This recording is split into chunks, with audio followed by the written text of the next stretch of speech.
Sup, you beautiful bastards? Welcome back to the Wednesday show. My name's Philip DeFranco, and let's just jump into it. And the first thing we're going to talk about today, one of the most requested stories today, and that is an update to the Toby Turner rape allegations. If you haven't heard about this story yet, I highly recommend you watch this video of me explaining everything as well as I can. And some big new things have happened since we talked about it Monday. Actress Whitney Moore speaking out against Toby, saying, "I've seen the ugly side of Toby. He's a creep to be around when he's drunk. I've seen him regularly cross the line with girls I know and with me as well. Here's a screen cap of a short conversation I had after Toby fully groped my ass at a party." Then model and streamer Tara Babcock joined the conversation, giving her own story of Toby, and her story put a different light on everything for a lot of people, describing her sexual relationship with him over a long period of time, saying everything was consensual, but that it was obvious that Toby was dealing with his own mental problems and drug abuse problems. Also describing an instance where she saw Toby being pushy with another girl who really wasn't having it, but he did back off after she talked to him. She also went after the character of one of the women that have made videos about Toby, Amelia Talent, bringing up the point that when she had a sexual relationship with Toby, she was still married. Then Melanie Murphy made a video describing her relationship with Toby. Her main takeaway was that Toby did not treat her well, but never forced her to do anything she didn't want to do. Then we had old school tubers Cater17 speaking out against Toby. She wrote a very large Facebook post describing their platonic relationship over several years, but then saying one night in the spring of 2014 that changed. Saying, "In the spring of 2014, I was found in my apartment disoriented and taken to the hospital. I had no idea that I was overdosing on drugs. I had no idea that I had even taken any drugs. I could have died. I've been in denial for a very long time, but I am ready now to admit the truth that Toby Turner drugged me, and while I was incapable of saying no, took advantage of me. I don't do hard drugs. I have never even blacked out drinking before. This was a whole other level." But many who read the post started questioning the content, and that's because in the post she mentions that she asked Toby if he had drugged her. He said no. She said she believed him, she wanted to believe him, but that after seeing all these accusations this week, her denial of what happened has been broken. And you pair that with one of the last people to come out with a story about Toby and Caters, and that is Seth Hendricks. And Seth's version of that night is vastly different. He also posted text messages that night the next day with Kate's then fiance, Corey Williams, another old school tuber, and April F., who of course was the first person to come out against Toby. Because according to Seth, Toby called him at 3 o'clock in the morning asking for help, saying that Caters was freaking out, saying that she had broken into his house, was going through his stuff, was putting voodoo stuff around his house. And when he got to the house, he found Toby, April F., and Caters, who had just shaved her head. Of course, if you want to read or watch in full the things that I'm talking about, links down below. And in general, the way that he describes it is that Kate had a mental breakdown. And even Toby's first accuser, April F., in a text message to Kate's then fiance, wrote, "Corey, not to be rude in any way, but you did not see her that night, so you can't possibly tell me how she was. Whether the episode is fading or not is one thing, but it is without a doubt that she needs to see a professional." Corey writing, "It's true, I didn't see her that night, but from what I've seen and heard today, she does sound a lot better." And so that's where we are right now. Even the people defending Toby, mentioning the drug abuse and that something needs to happen there. Call-outs from Tara Babcock while defending him, saying that he has been in the past too pushy, a now contested claim of sexual assault. And if you actually look at everyone in the story right now, it's important to know that aside from Caters, whose story is now being contested by someone that seemingly was there, the main claim of sexual assault only really seems to be coming from the first accuser, April F. And people have pointed out that even that post has inconsistencies. In regards to the night of the alleged assault, she wrote, "Did we have sex? Did we only talk? I'm not sure. All I know is at some point he is passed out cuddling me on his beanbag chair and I'm staring straight ahead wide awake with anxiety." And in regards to her text message that she posted as evidence that Toby had drugged her, people have argued that could have also been a response that Toby was apologizing that he let her leave while on drugs. But it should also be noted that the not knowing if sex occurred happened in one of the two instances that April F. mentioned. And overall, I'm not personally sure how to feel about it. I feel very much like I did the last time we talked about it. I feel like what we have are more confirmations of my personal experience with Toby that I mentioned in the last video. But does all of that translate into sexual assault having actually occurred? I don't know. And that's why, once again, talking about a topic like this, I get nervous because I don't want victims of sexual assault to be scared to come out. If you're the victim of a sexual assault, male, female, doesn't matter. If you are a victim, please go to the police as fast as possible. It's one of the most underreported crimes out there because of the shame and the fear that goes along with it. But the longer the victim takes to report the crime, the less likely it is that the person will be held accountable. I just hate that this story is a thing. I'd love to know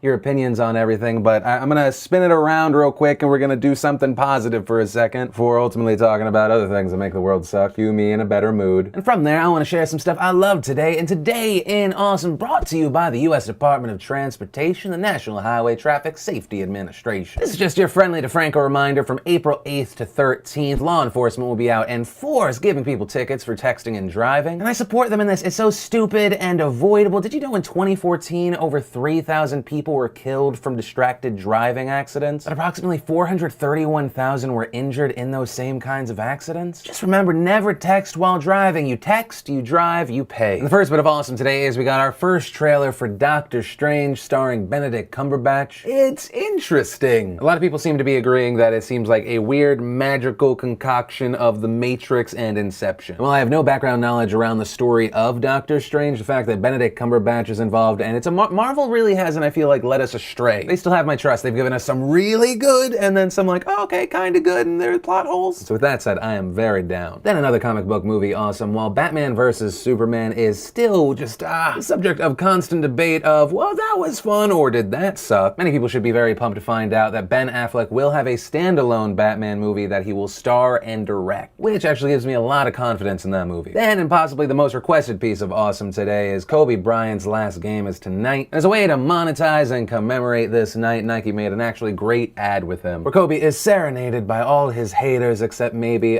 his wife before he got her that giant rock. There was that. And then we had our lovely lady of the day, Miss Camila Bernal. And guys, if you'd like to see the full versions of everything I shared, the secret link of the day, all sorts of goodness, links as always are in the description down below. Then in response to Hillary Clinton coming under fire for being a part of that whole colored people time skit / joke, she took no time at all throwing New York City Mayor Bill de Blasio under the bus, saying, well look, it's Mayor de Blasio's skit. He has addressed it and I will really defer to him because it's something that he's already talked about. And de Blasio's response was, it was a scripted show. I think people are missing the point here. His office later clarifying the statement saying, in an evening of satire, the only person this was meant to mock was the mayor himself, period. Certainly no one intended to offend anyone. What's fascinating to me though is de Blasio and his office think this is an actual defense. Hey, I was just trying to mock myself. I don't know how anyone's offended that I said, you know, black people are always late and unreliable. It was a joke about me. And in my opinion, Hillary Clinton's defense that it's all, you know, is de Blasio's skit. It's not me. That's just as bad as Donald Trump's excuse that I didn't start it when he attacked Ted Cruz's wife. Even though at that time it had been proven that Ted Cruz didn't start it, you still went along with it. You were part of the thing that people are angry about. Then there was huge news around Ethan Couch, aka the Affluenza teen. You might remember he's the guy that in 2013 killed 4 people with his car when he drove drunk. A psychologist testified that he suffered from affluenza, that being that his parents never really punished him, so he really didn't know that things had consequences in life, so he couldn't really be held responsible, and the judge gave him probation. Probation he then violated. He ran to Mexico with his mom. He was found, caught, brought back to the United States, and today a judge said he will serve around 2 years in jail. Couch was considered a minor until Monday, where he turned 19 and his case was transferred to an adult court, the judge ruling that Couch should be jailed for 180 days for each person he killed. But the judge also adding to the attorneys involved in the case, quote, convince me that I'm wrong or tell me something else that I might need as far as probation. But if nothing changes, Couch will be out by 2018. And I know that I should be happy on some small level that Ethan Couch is actually being held responsible for something, but this seems like a slap on the wrist and a slap in the face to the families of the victims. He killed 4 people and there's no signs that you're going to be dealing with a different person. He's going to end up hurting someone else. And I can't fully wrap my head around it because manslaughter in Texas is a second-degree felony where you can get 2 to 20 years. Like, I'm not alone in this, right? This is messed up. How many chances are we going to give this asshole? And that's actually where I'm going to end today's show. And remember, if you like this video, hit that like button. If you're new here, hit that subscribe button. Also, thanks again to the U.S. Department of Transportation, the National Highway Traffic Safety Administration. Remember, never text while driving. And with that said, of course, as always, my name's Philip DeFranco. You've just been filled in. I love yo faces, and I'll see you tomorrow.